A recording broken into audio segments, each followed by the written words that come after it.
Oh yes, it's time for Marvel Contest of Champions news. It is your 25th of January, Friday edition of Marvel Contest of Champions news. Hopefully you're having a great week. It's fun, it's Friday. It's got to be a good end to the week. We've got lots of stories. Here are your headlines. Let's roll into the news. Our first story kicks off with a quite serious bug, which was in the recent Trials of the Alchemist. This one is all about the wind boost in conjunction with how it works with Mephisto. DT Melodic Metal picked up on the fact that Mephisto's soul imprisonment prevents attackers from activating buffs at the start of the fights. Essence of Wind description states, periodically triggers an arc overload, regenerating the health of your champion in a fight. Essence of Wind does not activate periodically / once after Mephisto's soul imprisonment expires, which is displayed in this video here. This was picked up very quickly by Kabam and has officially been fixed, which is good. And do remember, if you have any other bugs, make sure to put them in the forum because it's quite handy for Kabam to see them initially. On to our next story, and there's a little discussion that's going on in the forums which has been started by Kabam Zibbit, and it's all on villains. Now, it does talk about a villain that is coming to the contest. This, I'm assuming, is in reference, or had been referenced, to Diablo. But the fact is, what other villains would you like to see? What villains do you like to see? Lots of different discussion is going on in this particular forum post, with lots of people hyping Doctor Doom this year, and I totally agree. I think that we could get Doctor Doom in some capacity. Please understand that the whole start of the battle world, or the battle realm, starts with Doctor Doom. In fact, Doctor Doom's battle world is where everything began. That then turned into the battle realm, so it could all go round circle. And that's why you got Fantastic Four and Doctor Doom, and that's the story that could be the whole finishing point, Act 6, going round circle.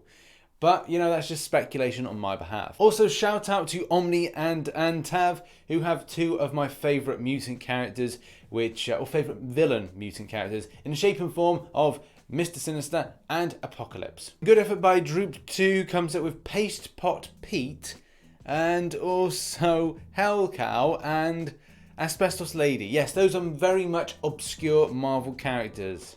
Good work. And the final thing to say is I commend Kabam Zibbit for having lots of interaction with people. That's pretty good. Next up, and as you know, fairly recently we had the announcement we were going to get those 15k blade crystals returning back to the contest. When they first came out, I was very fortunate in the fact I got him off of those. It took a long time to awaken him, but that's another story for another day. But the fact is, what is your thoughts on this particular crystal edition? The debate is out on his worth still. Is he still the top champion in the game, with champions like Corvus Glaive, with Domino, etc, being so darn powerful? People will have difference of opinions on this, but what are your thoughts? And also, what are your thoughts on the sub pool for this crystal? Now, that's something that we haven't heard about yet, is what other champions will be featuring, especially with a 20% increased chance.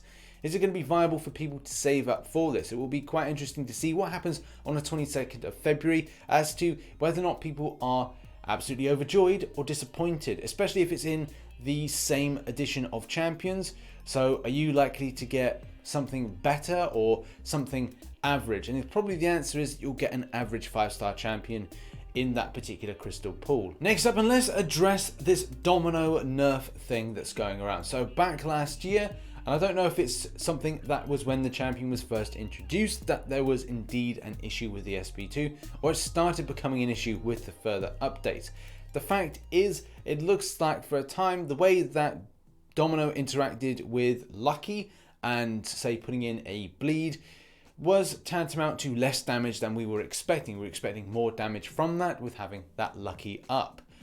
But it's a case that this was brought to Kabam's attention back in December. Kabam Vidi is even noting that it was a bug and they will look to see if they can get a fix. With Kabam Lyra even bringing up this in January and saying they're still looking at it and they'll share some more information shortly. At this point, a wild Kabam mic appeared and gave his final say on the subject. Thank you for your patience as our team investigates this. When you brought this to our attention, we quickly confirmed that this was a bug. But as we were testing out our fix, we quickly discovered that it would make Domino's already very powerful SP2 way too strong. If you were to proc Lucky and place a bleed on your opponent, there was virtually no opponent in the game that Domino didn't completely melt. We discussed this for quite some time, and in the interest of game balance, we have made the decision that we will not be making this change. We'll be updating her attack description in an upcoming update. This has now opened up the floodgates for people's opinions on the matter, and it does seem to be predominantly critical on the way that Kabam first introduced the character to a point that we are now, with many people calling for rank down tickets, as well as citing, well, you know, should you have properly tested that character before actually implementing it, especially that the extent of bleed damage or the extent of the abilities were meant to be so overpowered. With the Go_Nago having this kind of like this good point in that if they're talking about, okay, the bleed would just melt champions, what about bleed immune champions? If they're referring to no opponent in the contest would be able to withstand it, bleed immune champs? And the final say on the matter is, you've got no final say on the matter. There is decent back and forth about this, talking about the extent and the criticism, but at the same time, Kabam Mike has said, we're going to close it. At times like this that I really miss Adora. But what are your final thoughts? There's going to be two processes of thought on this. Number one being you're completely outraged, you think the nerf is unjustified, unfair, and at the same time you want rank down tickets, or potentially dual don't. But the other side is that you're like, hey, well, she's quite powerful as she is. I could take it or leave it. It doesn't really bother me. She's still quite good. What are your thoughts? Have your say in the comment section below, because you can't put anything in the forum post because that's closed. Our next story is all about Alliance Wars season points doubling. Yes, this is something we touched on at the start of the week. And the fact is, this bug is still in at the moment. Kabam will be adjusting scores as and when, just to kind of make sure that everything is scaling correctly, but they can't give a proper fix until season 8. But unfortunately, there's another thing that comes about, and that when it comes to the end of the season, season 7, the rewards will undoubtedly be delayed. And they'll be delayed because the fact that they need to adjust the leaderboard and adjust the points and make sure that everything is fair. So it will take some time. This will obviously infuriate and annoy a lot of players, but the fact is, they've got to do it in the scheme of keeping things fair. However, though, when it comes to players that maybe think that their alliance is in one type of bracket and say they're kind of close to the edge of going down, they're like, hey, I'm comfortable here in Master, in Platinum 1, in Platinum 2. Even ones that maybe have made that jump up to Gold 2, Gold 1, and then they've been slammed with the points deduction. If that's the case, it does affect them. It can and will leave people feeling very deflated.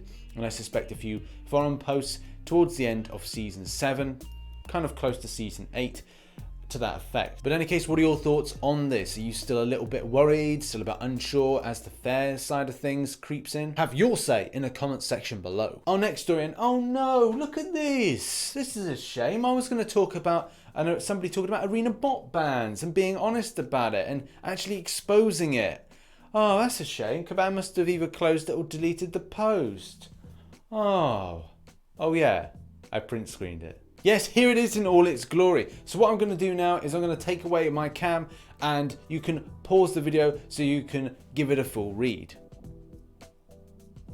Did you give it a good read? Hopefully you did. The fact is, I have little sympathy for something like this. I grind out a lot more arena.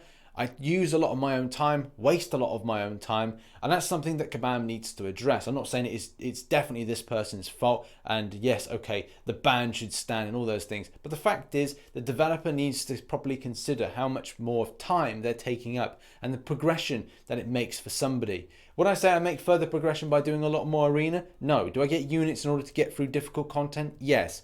There's loads of different balancing acts that everyone that plays the game needs to understand. And the fact is, if people feel compelled to do this, then the developer has to take a good hard look in the mirror, as well as the person that's doing this. One heel turn doesn't deserve another. In this particular I'm sorry but not sorry post, shots are fired at other people like content creators who did fall victim to things with the fraud side of things of credit cards and units. But there's also other points in here which, even though are valid, it's still a case of being I'm sorry but not sorry at the same time. In any case, what are your thoughts on the matter? Have your say in the comment section below of how you feel about a circumstance like this. But also, looks like I found another post where someone has been affected by the ban, or a friend of someone's been affected by this arena bot ban. In any case, that has been your Marvel Contest of Champions news. If you enjoyed today's news, then hit the like button and don't forget to subscribe to the channel, and also support on Patreon. I've got a Patreon, link is in the description below. It'd be great if you could support, and also don't forget to catch the live streams today at 1900 hours GMT time. We'll be having a laugh as we always do, so yeah, come on to that. And also, thanks very much for all the support, and I shall catch you in the next one. Bye bye for now.